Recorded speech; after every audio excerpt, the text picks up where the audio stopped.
was identified as mentally retarded, put back from the 5th grade into the 4th grade, and stayed in that category until I got out of high school. I don't have any college training, but I met a high school teacher who one day changed my life. I was waiting on another student, and when he came in, he said to me, "Young man, go to the board and write what I'm about to tell you." And I said, I can't do that, sir. He said, "Why not?" I said, "I'm not one of your students." He said, "It doesn't matter. Follow my directions now." I said, "I can't do that, sir." He said, "Why not?" I said, "Because I'm educable mentally retarded." And he came from behind his desk and he looked at me. He said, "Don't ever say that again. Someone's opinion of you does not have to become your reality." And as he talked, my heart began to beat fast. Tears began to run down my eyes, and I was in the back just listening to him, because the speech he was giving, that speech was for me. And he said, "Les Brown," he said, "if you want to do anything worthwhile in life, you've got to be hungry."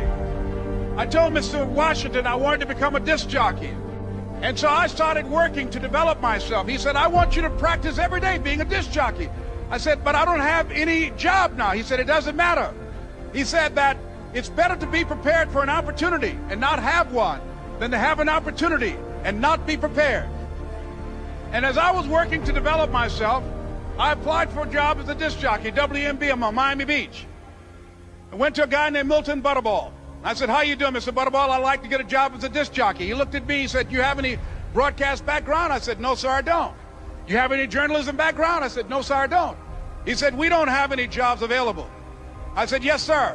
I went back to Mr. Washington and I told him. He said, "Don't take it personally." He said, "Most people are so negative, they will have to say no 7 times before they say yes." He said, "Go back again." So I went back again. I said, "How you doing, Mr. Butterball? My name is Les Brown." He said, "I know what your name is. What do you want?" I said, "I'd like to know whether or not you have any jobs as a disc jockey, sir." He said, "Didn't I just tell you yesterday we didn't have any jobs?" I said, "Yes, sir, but I know whether or not somebody got laid off or somebody was fired, sir." He said, "No one was laid off or fired. Now get on out of here." I came back the next day like I was seeing him for the first time. I said, "Hello, Mr. Butterball, how are you?" He looked at me with rage. He said, "Go get me some coffee." I said, "Yes, sir." And I went to get him some coffee.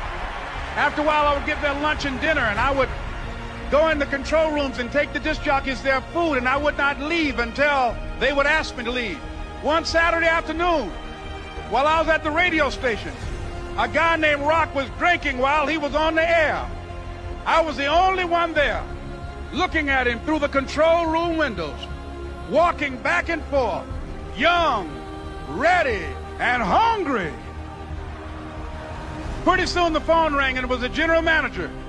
And I answered the phone. I said, "Hello?" He said, "Les, this is Mr. Klein." I said, "I know." He said, "Rock can't finish his program." I said, "I know." He said, "Would you call one of the other DJs in?" I said, "Yes, sir." I hung the phone up. I said, "Now he must think I'm crazy."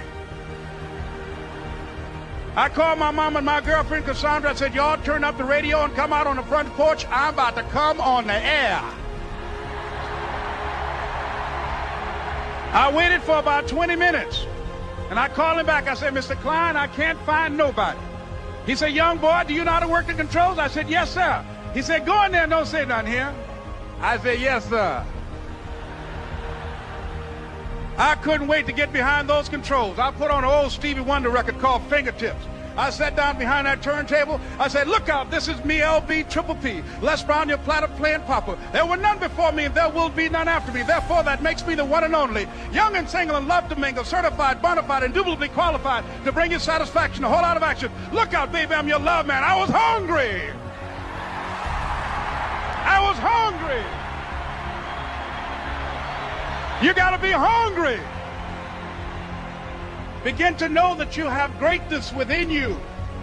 And if just one of you here begin to envision yourselves as being blessed and highly favored to reach your goals, if just one of you capture the essence of what that means, that you have greatness within you and a responsibility to manifest that greatness, that you can make your parents proud, you can make your school proud, you can touch millions of people's lives And the world will never be the same again because you came this way.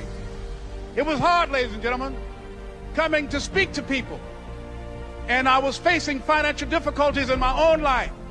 I was behind on my bills and my dreams, and I'm saying to them, you can live your dream. It was hard, ladies and gentlemen.